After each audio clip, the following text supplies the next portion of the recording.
Good morning everyone. Welcome to PW only IAS.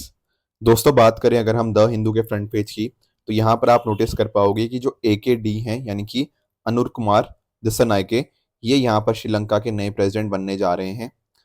Actual में क्या हुआ, आप नोटिस करोगे कि 2022 के अंदर श्रीलंका के अंदर एक बहुत ही बड़ा इकोनॉमिक क्राइसिस आया, राइट। एंड अगर हम पिछले कई दशकों की बात करें ना, तो आप नोटिस करोगे जैसे आपका राजपक्षे हो गया और इस तरह के ग्रुप्स के द्वारा यहाँ पर श्रीलंका की पॉलिटी को डोमिनेट किया गया था। पर अभी क्या हुआ है, यहाँ पर आप नोटिस करोगे कि ये जो पार्टी है, ये पहली बार इस तरह से पावर में आई है। इनकी पार्टी दरअसल में मार्क्सिस्ट लेनिस्ट सोच की है, जो मैं बात कर रहा हूँ AKD यानी कि दिस्सनायके जी की। तो ये अपने आप में एक लेफ्ट लीडर हैं एंड इनका ये मानना है कि आने वाले समय के अंदर जो श्रीलंका के अंदर करप्शन है, उसको हम खत्म करने की कोशिश करेंगे एंड जैसा इकोनॉमिक क्राइसिस 2 साल पहले आया था, वैसा आगे फ्यूचर में ना आए, इसके लिए डेफिनेटली काम करेंगे। दोस्तों, डेट है आज की 23 सितंबर 2024 एंड आप सभी का स्वागत है आज के प्रीलिम बूस्टर न्यूज़ डिस्कशन के अंदर। एक देखो, अगर आप डेली बेसिस के ऊपर MCQs प्रैक्टिस करना चाहते हो करंट अफेयर के रिलेटेड, तो यहाँ पर ये जो आपके सामने स्कैनर है, इसको आप स्कैन करके हमारी वेबसाइट पे जाके डेली बेसिस पे MCQ प्रैक्टिस कर सकते हो। तो बहुत अच्छी आपकी यहाँ पे प्रैक्टिस हो जाएगी। आगे चलते हैं अपने टॉपिक की तरफ, that is IBCA। IBCA stands for international big cat alliance. देखो, जब मैंने बात करी ना बिग कैट की, तो आपको पहले तो ये समझना है कि बिग कैट के अंदर आता क्या क्या है। बिग कैट के अंदर आपको टोटल 7 देखने को मिल जाएंगे, जिसके अंदर आपका jaguar, puma, leopard, lion, tiger, cheetah और स्नो लेपर्ड, ये सातों आते हैं बिग कैट के अंदर। ठीक है। अब अगर मैं बात करता हूँ ना भारत की, भारत के अंदर अगर हम प्यूमा और जैगवार को छोड़ दें, इसके अलावा tiger, lion, leopard, snow leopard और चीता, ये पांचों आपको देखने को मिल जाते हैं। ठीक है, बिल्कुल सही बात है। अब यहाँ पर क्या हुआ, जो IBCA को ना, जो इंटरनेशनल बिग कैट अलायंस है, इसको हमारे प्रधानमंत्री जी के द्वारा 2023 के अंदर लॉन्च किया गया था। एक्चुअल में 1973 में हमने प्रोजेक्ट टाइगर स्टार्ट किया था। जब उसके 50 साल कंप्लीट हुए 2023 के अंदर, तब हमने इस इंटरनेशनल बिग कैट अलायंस को यहाँ पे लॉन्च किया। कोशिश ये थी कि इसके माध्यम से जो जो आपके देश हैं, जिसमें 97 रेंज कंट्रीज आपकी आती हैं, जहां पर ये 7 बिग कैट्स में से कोई भी आपको देखने को मिल जाता है, उनको हम यहाँ पे साथ में लेकर आए एंड इनको कैसे मिलकर हम कंजर्व कर सकते हैं, ये यहाँ पर फोकस था। तो अभी आप नोटिस करोगे यहाँ पे 4 देश, जिसमें इंडिया, निकारागुआ, इस्वातिनी, सोमालिया, ये 4 देश यहाँ पे IBCA के मेंबर्स आज के समय बन चुके हैं। इसके हेडक्वार्टर जो IBCA के हैं, वो भारत के अंदर ही होंगे, राइट। और साथ ही साथ अगर हम बात करें, आज के समय 24 कंट्री ने कंसेंट दे दिया है कि वो IBCA के मेंबर्स बनेंगे। ठीक है, अभी के लिए 4 हैं, बट आने वाले समय के अंदर यहाँ पे ये बन सकते हैं। बाकी देखो, जितने भी UN मेंबर कंट्री है, वो सारे मेंबर्स तो बन ही सकते हैं, पर कोशिश हमारी ये है कि 97 रेंज कंट्रीज को तो डेफिनेटली हम मेंबर बनाएं ही, ताकि साथ में मिलकर इन बिग कैट्स का हम कंजर्वेशन कर पाएं। साथ साथ यहाँ बात करें, इसके माध्यम से एक जनरल असेंबली बनेगी, जिसके अंदर आपके जितने भी मेंबर नेशन होंगे सारे मिलेंगे उसके अंदर। इसके अलावा एक इलेक्टेड मेंबर नेशन काउंसिल होगी, एक सेक्रेटरीट होगा। ठीक है। तो भारत की अगर हम बात करें, तो इंडिया ने यहाँ पर इनिशियल सपोर्ट दी है 150 करोड़ की 5 सालों के लिए फॉर IBCA। तो ये बातें आपको पता होनी चाहिए। देखो, वैसे तो बिग कैट्स के अंदर जो आपके 7 स्पीशीज देखने को मिलेगी, इनमें भी काफियों के अंदर जैसे आपके अलग अलग टाइप्स हैं। जैसे मैं बात करूं चीता की, तो हमने डिस्कशन भी किया था, एशियाटिक चीता हो गया, अफ्रीकन चीता हो गया। पर यहाँ पर नॉर्मली जो ये पाए जाते हैं ना, उनके जो IUCN रेड लिस्ट के अंदर जो उनका क्राइटेरिया है, मैंने यहाँ पर आपके लिए दे दिया है, ताकि आप इसको भी एक बार गो थ्रू कर पाओ। ठीक है, तो ये था IBCA के बारे में जो हमें पता होना चाहिए। अगला दोस्तों हमारा टॉपिक है नीलगिरी तहर के बारे में। एक्चुअल में अभी क्या हुआ है ना, यहाँ पर नीलगिरी तहर के अंदर जो बाइसन सॉरी नीलगिरी के अंदर जो आपकी बाइसन वैली है ना, वहां पर कुछ लोग यहाँ पे प्रोटेस्ट कर रहे हैं, क्योंकि बहुत सारी यहाँ पे कंस्ट्रक्शन एक्टिविटीज करी जा रही है लैंड बायर्स के द्वारा, जिसकी वजह से जो आपका नीलगिरी तहर है, उसको यहाँ पे डैमेज हो सकता है। नीलगिरी तहर के साथ साथ ना आपका जो नीला कृंजी है, उसको भी, तो दोनों को डिस्कस करेंगे, नीलगिरी को भी, तहर को भी एंड साथ साथ नीला कृंजी को भी। जब मैं बात करता हूँ नीलगिरी तहर की, तो आपको ध्यान में रखना है कि ये तमिलनाडु का स्टेट एनिमल हमें देखने को मिल जाएगा एंड डेफिनेटली इसकी बहुत ज़्यादा अपने आप में सिग्निफिकेंस है। फॉर एग्जाम्पल, आप लोग हिस्ट्री के अंदर संगम लिटरेचर को पढ़ते हो। संगम लिटरेचर के अंदर आप लोगों ने शिल्पाधिकरम, ठीक है, और साथ ही साथ जो सेवा गनिस्थमणि, ठीक है, इनको यहाँ पे पढ़ा होगा। शिल्पाधिकरम तो डेफिनेटली आप इनके बारे में सुनते ही हो। तो ये 2000 साल लगभग पुरानी हमें लिटरेचर देखने को मिल जाती है। उनके अंदर भी यहाँ पर इनका मेंशन नीलगिरी तहर का देखने को मिलता है। अब एक्चुअल में अडल्ट मेल्स है, इनको सैडल बैग के नाम से भी जाना जाता है। इंपॉर्टेंट बात आपको ध्यान में पता क्या रखनी है, जैसे इनके जो पैर होते हैं, राइट, आपने कई बार नोटिस किया होगा ना कि ऐसे पैरों के बीच में एक छोटा सा हिस्सा होता है, राइट। इनको जो हिस्सा जो होता है ना, इसको हम बोलते हैं अंगुलेट, राइट। कई बार आप लोगों ने नोटिस किया होगा कि किसी ना जानवर के ऐसे पैर ऐसे नहीं होता, कई बार ऐसे बीच में ना एक कट सा होता है छोटा सा, जिसमें एक कट होता है ना, उसको अनगुलेट बोलते हैं। तो एक्चुअल में अगर हम बात करें ना साउथ इंडिया के अंदर, तो साउथ इंडिया के अंदर ये माउंटेन अंगुलेट पाई जाने वाली एकमात्र आपको जो स्पीशीज देखने को मिलती है, वो आपकी नीलगिरी तहर ही है। ये बहुत इंपॉर्टेंट पॉइंट है जो आपको ध्यान में रखना है। बाकी आप नोटिस कर पाओगे जो आपका ट्रॉपिकल माउंटेन ग्रासलैंड, शोला फॉरेस्ट हो गया, रॉकी हाई एल्टीट्यूड रीजन हो गया, वहां पर ये पाए जाते हैं। बेसिकली आपका सदर्न वेस्टर्न घाट्स, चाहे आपका तमिलनाडु हो गया, केरला, यहाँ पर आपको देखने को मिल जाते हैं। थोड़ा सा इनका जो टेम्परेचर जो आजकल अडेप्टेशन इन्होंने करी है, वो है आपका cold wet environment, high elevation, क्योंकि देखो नीलगिरी माउंटेन्स के ऊपर आपको देखने को मिलते हैं। और ये जो स्पीशीज है अपने आप में डायर्नल, यानी कि जो दिन के समय ज़्यादा एक्टिव होती हैं, वो देखने को मिल जाती हैं। प्लस आप नोटिस कर पाओगे जो केरला के अंदर राविकुलम नेशनल पार्क है ना, वहां पर सबसे ज्यादा इनकी पॉपुलेशन देखने को मिलती है। तो ये कुछ पॉइंटर्स थे जो आपको नीलगिरी तहर के बारे में पता होने चाहिए थे। बाकी साथ साथ अगर हम बात करें, इनका आईयूसीएन स्टेटस आपको एंडेंजर्ड देखने को मिलता है। वाइल्ड लाइफ प्रोटेक्शन एक्ट के अंदर ये शेड्यूल 1 में आपको देखने को मिल जाएंगे। आज के समय जैसे मैं बात कर रहा था ना, हंटिंग की वजह से या हैबिटेट लॉस की वजह से इनकी पॉपुलेशन थोड़ी कम होती हुई देखने को मिलती है। और इनका जो लास्ट असेसमेंट था उसके हिसाब से लगभग 3,000 के आसपास हमें नीलगिरी तहर की पॉपुलेशन देखने को मिलती है। इवन प्रोजेक्ट नीलगिरी तहर तमिलनाडु गवर्नमेंट के द्वारा चलाया गया था 2022 से 2027 के बीच में, ताकि इनकी हैबिटेट को बढ़ाया जा पाए एंड अकॉर्डिंगली इनके नंबर्स भी इंक्रीज हो। ये तो बात होगी नीलगिरी तहर की। अगर आप लोग प्रीलिम बूस्टर को रेगुलरली सुनते हो ना, तो हमने नीला कुरिंजी के बारे में भी डिस्कशन किया था कुछ महीने पहले ही। एक्चुअल में क्या होता है ना, जैसे आप यहाँ पर आप नोटिस कर पा रहे हो कितने ब्यूटीफुल आपको ये फ्लावर्स देखने को मिल जाएंगे। अब नीला कुरिंजी के बारे में ना इंटरेस्टिंग बात पता क्या है, ये फ्लावर्स आपको हर साल नहीं देखने को मिलते। ये साल आते हैं, ये फ्लावर्स आते हैं 12 साल के बाद। एक्चुअल में पिछली बार जब दिखे थे 2006 में, फिर 2018 में, अब अगली बार ये जो आपको फ्लावर्स होंगे ना 2030 के अंदर दिखेंगे। तो इस तरह से 12-12 साल के बाद ही आपको नीला कुरिंजी फ्लावर्स देखने को मिलते हैं नीलगिरी रीजन के अंदर ही। हमने अभी रिसेंटली इसलिए इसको डिस्कशन किया था क्योंकि यहाँ पर ना इनका आईयूसीएन जो स्टेटस है, वो आपका वल्नरेबल यहाँ पे डिक्लेयर किया गया था। ठीक है। तो यहाँ पर जो बात हम कर रहे थे ना कि किस तरह से काफी सारी कंस्ट्रक्शन एक्टिविटीज हो रही हैं लैंड बायर्स के द्वारा, जिसकी वजह से नीला कुरिंजी को भी, इसको इंडेंजर्ड नहीं है ये वल्नरेबल इसको करो, ठीक है ना। वल्नरेबल आपकी नीला कुरिंजी, और साथ साथ जो नीलगिरी तहर है जिसका आईयूसीएन स्टेटस आपको इंडेंजर्ड देखने को मिलता है, इनके ऊपर इम्पैक्ट इस चीज का आ सकता है। तो थोड़ा सा नीला कुरिंजी पे भी फर्स्ट से आप एक बार रिवाइज कर लेते हैं। जैसे अगर हम बात करें तो आपको शोला फॉरेस्ट ऑफ वेस्टर्न घाट्स में आपको ये देखने को मिल जाएंगे। इनका जो नाम पड़ा है दरअसल में कुंथी रिवर के ऊपर पड़ा है, जो यहाँ पे केरला के साइलेंट वैली नेशनल पार्क से गो थ्रू करती हुई देखने को मिलती है। बाकी इसकी बहुत सारी स्पीशीज हमें देखने को मिल जाएगी। जो कुरिंजी है वहाँ पे 30 to 60 सेंटीमीटर की हाइट पे ग्रो करती है, मतलब इतनी हाइट इसकी हो सकती है इन फ्लावर्स की। एंड इनका एल्टीट्यूड जो रहता है वो 1300 से 2400 मीटर देखने को मिल जाएगा। हनी बीस पॉलिनेटर की तरह यहाँ पे काम करते हैं। एंड एक समय होता था जब बहुत मैसिव लेवल पे ग्रो करती थी, पर कहीं ना कहीं आप नोटिस करोगे ओवर द टाइम्स इनका जो पॉपुलेशन है, नंबर्स हैं, इनमें कमी हमें देखने को मिल जाएगी। दरअसल में जो नीलगिरी का नाम आया है ना, वो यहीं से आया है, नीला कुरिंजी से ही। ठीक है ना। तो ब्लू माउंटेन्स जो है ना नीलगिरी, वो इसीलिए है क्योंकि ये जो आपके फ्लावर्स हैं ये इतने बढ़िया लगते हैं, एक तरह से नीला कलर देते हैं पूरे इसको। तो that is why the name Nilgiri has been kept. बाकी इसका भी जिक्र आपको संगम लिटरेचर के अंदर देखने को मिल जाता है। उसके भी आपके 5 पार्ट्स के अंदर इनको डिवाइड किया हुआ है। जैसे कुरिंजी हो गया जो माउंटेन हो गया, आपके मुलई हो गया फॉरेस्टेड हो गया, मरुथम हो गया एग्रीकल्चर वाली जो लैंड हो गया, निथल हो गया आपका कोस्टल लैंड हो गया, पल्लई आपका डेजर्ट वाली जो रीजन हो गया, उसको इस तरह से यहाँ पे बोला जाता है।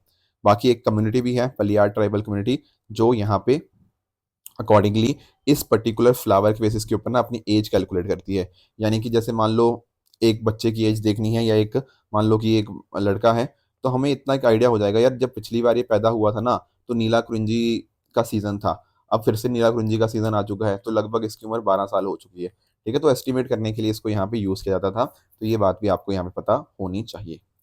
आगे बढ़ते हैं, आगे डिस्कशन कर लेते हैं अपने बोर्ड्स के बारे में। देखो coffee board and rubber board थोड़ा सा न्यूज़ में है, तो थोड़ा सा हमें यहाँ पे इन चीज़ों के बारे में समझना होगा। एक्चुअल में क्या है ना, मैंने यहाँ पे आपकी सुविधा के लिए ये चारों बोर्ड्स यहाँ पे लगा दिए हैं, coffee board, rubber board, tea board और टबैको बोर्ड। इनका काम क्या रहता है इन बोर्ड्स का? इन बोर्ड का काम बहुत ही सिंपल है कि जो भी जिस पर्पस के लिए यहाँ पे इनको बनाया गया है ना, उनकी प्रोडक्शन हम कैसे कहीं ना कहीं इंक्रीज कर सकते हैं। जैसे कॉफी बोर्ड का काम है कॉफी प्रोडक्शन कैसे इंक्रीज करें, रबर बोर्ड का काम रह जाता है कि रबर इंडस्ट्री को कैसे हम उसको डेवलप करें, सिमिलरली टी बोर्ड का रहता है कि कैसे ट्रेड वगैरह टी का इंक्रीज हो, उसकी कल्टीवेशन कैसे प्रमोट कर पाए। एंड सिमिलरली टोबैको के केस में सेम ही चीज़ देखने को मिलती है। अब ध्यान में ये रखना है, ये चारों के चारों आपके सामने जो बोर्ड्स है ना, यहाँ पर ये एक्ट के माध्यम से बने हैं, यानी कि ये स्टैट्यूटरी बॉडीज हमें यहाँ पे देखने को मिल जाती हैं, जैसे कॉफी एक्ट हो गया, रबर एक्ट हो गया, टी एक्ट हो गया, टोबैको बोर्ड एक्ट हो गया, इस तरह से। यूपीएससी ने देखो 2 बार क्वेश्चन पूछा हुआ है, तो थोड़ा सा हमें इस बारे में डिटेल में पढ़ना चाहिए। जैसे इनके हेडक्वार्टर्स का भी हमें एक आइडिया होना चाहिए। कॉफी बोर्ड के हेडक्वार्टर आपको बेंगलुरु में देखने को मिल जाएंगे, रबर बोर्ड के ना आपको केरला में देखने को मिल जाएंगे।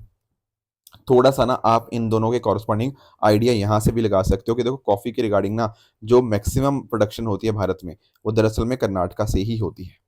इसी तरह से जब मैं बात करूँ रबर बोर्ड की, तो वहां पर केरला का कंट्रीब्यूशन बहुत ज्यादा है, सदर्न स्टेट्स का ज्यादा है, ठीक है, केरला का सबसे ज्यादा हमें देखने को मिलता है। तो यहाँ पर ये कोटायम केरला में देखने को मिल जाएगा। देखो टी बोर्ड के केस में ना आपको थोड़ा सा याद ही रखना पड़ेगा कि ये कोलकाता में है। कन्फ्यूजन हो सकती है, मुझे पता है कि टी बोर्ड के कॉरस्पॉन्डिंग आप सोचोगे कि नहीं कोलकाता नहीं होगा, बट नहीं, ऐसा है। टी बोर्ड के कॉरस्पॉन्डिंग आप या दार्जिलिंग से याद कर लो, अगर आपको ऐसा नहीं समझ आ रहा, तो वेस्ट बंगाल कोलकाता में आपको ये इसके कॉरस्पॉन्डिंग टी बोर्ड का हेडक्वार्टर देखने को मिलेगा। टोबैको बोर्ड के कॉरस्पॉन्डिंग आपको ध्यान रखना है, गुंटूर जो आंध्र प्रदेश में है, वहां पर आपको इसका हेडक्वार्टर देखने को मिल जाएगा। बहुत बार न्यूज में आते हैं।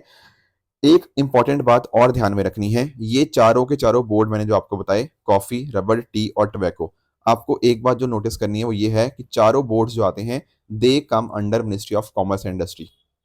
आई am repeating this, coffee board, rubber board, tea board, tobacco board, चारों के चारों boards ministry of commerce and industry के अंतर्गत आते हैं। ये बात आपको बिल्कुल नहीं भूलनी। कल को वो बोले मिनिस्ट्री ऑफ एग्रीकल्चर, बोल देना कि नहीं भाई गलत है, ministry of commerce and industry के अंतर्गत आते हैं। तो ये कुछ पॉइंटर्स जो आपको यहाँ पे पता होने चाहिए, ठीक है। बाकी देखो न्यूज इतनी ज्यादा इंपॉर्टेंट नहीं है, हमें बोर्ड्स के बारे में पढ़ना था, वो हमने अच्छे से डिस्कस कर लिया।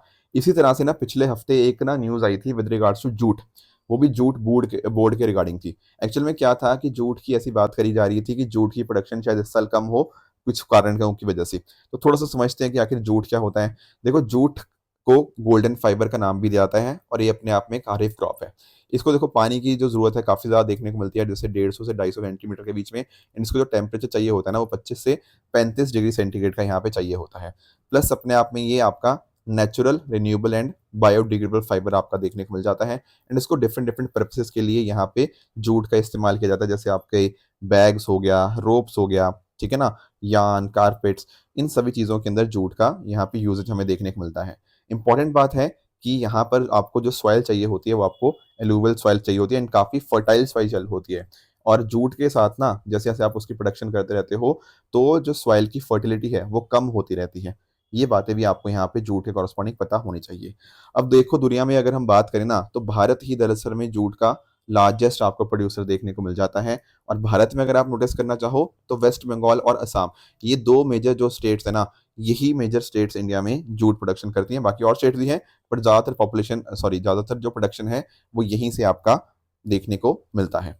बाकी जो गैंजेस डेल्टा है वहीं से 85% वर्ल्ड का जूट कल्टीवेशन देखने को मिलता है। मतलब इंडिया के अलावा बांग्लादेश भी ना एक काफ़ी बड़ा प्रोड्यूसर जूट का देखने को मिल जाता है, पर फिर भी India is the largest producer. ये बात आपको पता होनी चाहिए। यहाँ पर भी एक हमारे पास जूट बोर्ड है, नेशनल जूट बोर्ड। इंपॉर्टेंट बात ध्यान में क्या रखनी है, नेशनल जूट बोर्ड का हेडक्वार्टर कहाँ पे है, कोलकाता के अंदर। But a very important point to be noted here is that the ministry जो यहाँ पे इन्वॉल्व है वो आपकी मिनिस्ट्री ऑफ टेक्सटाइल्स है।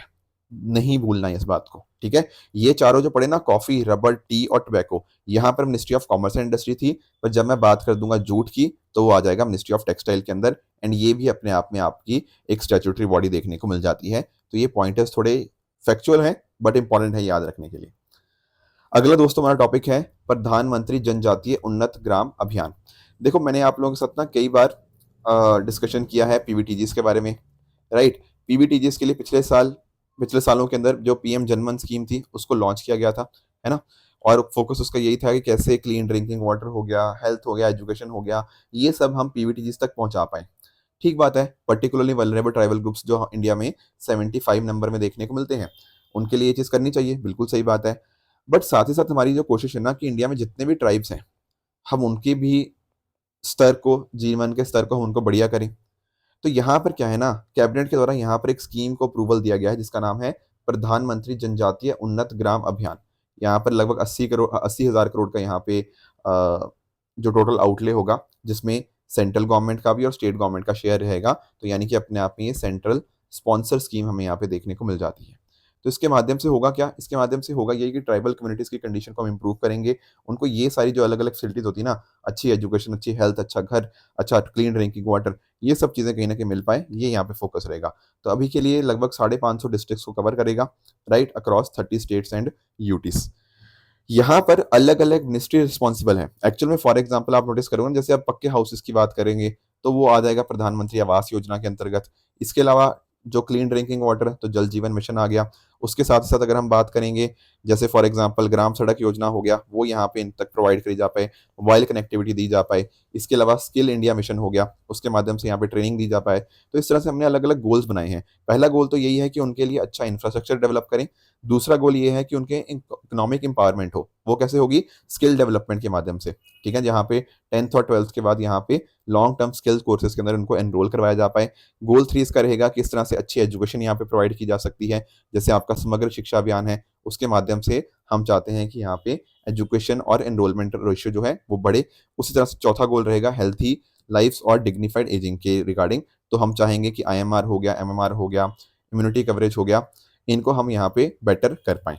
बाकी इसके साथ ही साथ अगर हम बात करें, हमारे सामने PM गति शक्ति पोर्टल देखने को मिलता है, जिसके माध्यम से कहीं ना कहीं अलग अलग मिनिस्ट्रीज आपस में कन्वर्जेंस करती हैं, ठीक है, मिलजुल कर यहाँ पे काम करती हैं ताकि हम रिसोर्सेज को एफिशिएंटली यूज़ कर पाएँ और इंफ्रास्ट्रक्चर बढ़िया हो पाए। तो जो ट्राइबल विलेजेस कवर होंगे ना, उनको इसके अंदर मैप किया जाएगा। बाकी और क्या है, इसके अलावा कुछ और स्कीम्स भी, जैसे फॉर एग्जांपल आप लोग जानते होंगे स्वदेश दर्शन एक स्कीम है मिनिस्ट्री ऑफ टूरिज्म के अंदर। तो यहाँ पर ना 1000 ट्राइबल होम स्टेज को भी प्रमोट किया जाएगा। कहने का अर्थ पता क्या होता है, आप कई बार घूमने जाते हो ना, आपका बड़ा मन होता है यार ट्राइबल के साथ रहकर देखें कि वो कैसा जिंदगी जीते हैं, क्या खाते हैं, कैसे और अलग अलग एक्टिविटीज करते हैं। तो ट्राइबल होम स्टेज के यहाँ पे कॉन्सेप्ट को यहाँ पे प्रमोट किया जा रहा है। Plus FRA forest right act पट्टा होल्डर्स, उसके ऊपर फोकस किया जा रहा है, क्योंकि आप नोटिस करोगे बहुत सारे ऐसे ट्राइबल ग्रुप्स हैं जो कहीं ना कहीं फॉरेस्ट के अंदर सस्टेनेबल मैनर के अंदर यहाँ पे रहते हैं, राइट। तो उनको यहाँ पे लैंड राइट्स को उनको रिकॉग्निशन यहाँ पे मिले, इंफ्रास्ट्रक्चर अपग्रेड हो, ठीक है, ट्राइबल स्कूल्स का, गवर्नमेंट रेजिडेंशियल स्कूल्स का। एंड यहाँ पर हमारे जो PM school for rising India ना, PM श्री स्कूल, उसी के लाइन्स के ऊपर यहाँ पे इनका इंफ्रास्ट्रक्चर बेहतर करें। प्लस जैसे सिकल सेल डिजीज होती है, ठीक है, तो काफ़ी बारी ट्राइबल्स के अंदर देखने को मिलती है। तो उसके लिए हम क्या करें, हम एम्स के अंदर और बाकी और इंस्टीट्यूशंस के अंदर यहाँ पे सेंटर ऑफ कॉम्पिटेंस यहाँ पे एस्टेब्लिश करें, ताकि इस चीज़ को हम डायग्नोस करके अच्छी फैसिलिटीज़ यहाँ पे प्रोवाइड कर पाएँ। Plus at the same time 100 tribal multipurpose marketing centre को भी सेटअप किया जाएगा, ताकि इनके प्रोडक्ट्स को यहाँ पे अच्छे एक उनकी मार्केटिंग की जा पाए। तो ये कुछ पॉइंटर्स है जो हमें यहाँ पे स्कीम के बारे में पता होने चाहिए थे। अब आ जाते हैं अपने MCQs की तरफ। पहला MCQ आपका रहेगा with regards to high court जजेस की अपॉइंटमेंट के रिगार्डिंग। तो इसको आप पढ़िएगा एंड बताइएगा कि इसका सही आंसर यहाँ पे क्या होना चाहिए। दूसरा आपका आज का होमवर्क रहेगा CWC यानी कि सेंट्रल वाटर कमीशन के बारे में। तो कुछ स्टेटमेंट्स दी हुई हैं इसके सामने, तो इसको भी आप पढ़ के मुझे आंसर इसका बता सकते हो। सैटरडे को मैंने आपको जो होमवर्क दिया था, इसको ध्यान से समझिएगा। यहाँ पर एक जो स्टेटमेंट पहले कह रही है कि जो शेड्यूल कास्ट की लिस्ट है ना, वो प्रेसिडेंट स्पेसिफाई करते हैं, can only be altered by a subsequent notification from the president. देखो बात इसको समझो, होता क्या है ना कि जो प्रेसिडेंट जी हैं वो डेफिनेटली क्या करते हैं, वो शेड्यूल कास्ट की लिस्ट को नोटिफाई करते हैं, पर उसके अंदर अगर बाद में कुछ भी चेंजेस लाने होते हैं, कुछ ऑल्टरेशन लानी होती है, वो केवल और केवल आपका पार्लियामेंट लेकर आ सकता है by a law. Are you understanding this thing? तो ये बात लिखी गई ना कि सब्सिक्वेंट नोटिफिकेशन ऑफ प्रेसिडेंट, नहीं, यहाँ पर पार्लियामेंट का एक लॉ आएगा, उसके माध्यम से ये चीज करी जा सकती है। तो फर्स्ट इसलिए इनकरेक्ट हो गया। सेकंड स्टेटमेंट कह रहा है कि पार्लियामेंट पास अथॉरिटी है किसी कास्ट को, किसी रेस, किसी ट्राइब को इंक्लूड या एक्सक्लूड करना। इसके अंदर से आपका ये स्टेटमेंट बिल्कुल करेक्ट है कि पार्लियामेंट लॉ के साथ ये चीज कर सकता है। तीसरा स्टेटमेंट यहाँ पे कह रहा है कि सुप्रीम कोर्ट ने स्टेट लेजिस्लेचर को परमिट किया है कि वो यहाँ पे सब क्लासिफिकेशन भी कर सकते हैं SC कैटेगरीज के अंदर। ये करंट अफेयर्स का कॉन्टेक्स्ट था। यस, सुप्रीम कोर्ट ने यहाँ पे ये अलाउ किया है, पर हालांकि बहुत सारी स्टेट लेजिस्लेचर इससे एग्री नहीं कर पा रही, ठीक है, वो एक अलग मुद्दा है, पर सुप्रीम कोर्ट ने डेफिनेटली इनको परमिट कर दिया है। तो इसका आंसर जो सही रहेगा ना, वो होगा option number C, 2 and 3 only will be the correct answer. दूसरा मैंने आपको जो होमवर्क दिया था वो था IPEF के बारे में, इंडो पैसिफिक इकोनॉमिक फ्रेमवर्क के बारे में। देखो पहला स्टेटमेंट जो कह रहा है ना कि 2012 में लॉन्च हुआ, ये बिल्कुल गलत है। ये बहुत ही रीसेंट इनिशिएटिव है जो कि 2022 में लॉन्च हुआ था, और ये UN के अंतर्गत नहीं है। इसको तो आपके जो US प्रेसिडेंट है ना, जो बाइडन जी, उनके द्वारा यहाँ पे लॉन्च किया गया था। तो ये फर्स्ट आपका इनकरेक्ट हो जाएगा। दूसरा यहाँ पे कह रहा है कि इसके कुछ ऑब्जेक्टिव्स हैं, resilience, sustainable and inclusive economic growth. Yes, ये बात बिल्कुल करेक्ट है। तीसरा स्टेटमेंट कह रहा है कि ये सारी कंट्रीज को ओपन है जो इंडियन या पैसिफिक ओशन के अंदर है, नहीं। एक्चुअल में आज के समय इसकी आपको लगभग टोटल 14 मेंबर्स देखने को मिल जाएंगे, जिनमें डेफिनेटली इंडिया भी एक इंपॉर्टेंट रोल प्ले करता है। बाकी ऑस्ट्रेलिया और यहाँ पे आप बाकी कंट्रीज यहाँ पे नोट कर पाओगे। ध्यान ये रखना, इसके 4 पिलर्स हैं: trade, supply chain, clean economy and fair economy. तो ये बातें थी विद रिगार्ड्स टू आईपीईएफ जो आपको पता होनी चाहिए। अब आ जाते हैं अपने ट्रू फॉल्स की तरफ। तो ये कुछ स्टेटमेंट्स हैं आपके सामने, इनका में से कौन सा ठीक है कौन सा गलत है, इसका आंसर आप मुझे बता सकते हो। बाकी मैं बात करूं एफएटीएफ की, तो आप जानते होंगे 1989 में स्टैब्लिश हुआ, but those were G7 nation, ना कि आपके नेटो नेशंस। तो फर्स्ट आपका यहाँ पे इनकरेक्ट हो जाएगा। बाबल मंदब स्टेट की बात करें, यस ये स्टेटमेंट अपने आप में करेक्ट है। IUCN स्टेटस आपका अमूर फाल्कन का, वो आपका लीस्ट कंसर्न देखने को मिलता है। तो ये तीसरा स्टेटमेंट आपका यहाँ पे इनकरेक्ट हो जाएगा। बात करें चौथे स्टेटमेंट की, तो दरअसल में जो डॉकयार्ड है ना मैरीटाइम ट्रेड के लिए, वो आपको लोथल में देखने को मिलता है, ना कि मोहनजोदारो के अंदर। तो ये चौथा स्टेटमेंट भी आपका इनकरेक्ट हो जाएगा। दोस्तों ये थी आज की डिस्कशन। इसी तरह से आप भी अपने एंड पे हार्डवर्क करते रहिए। Thank you so much for joining. All the very best.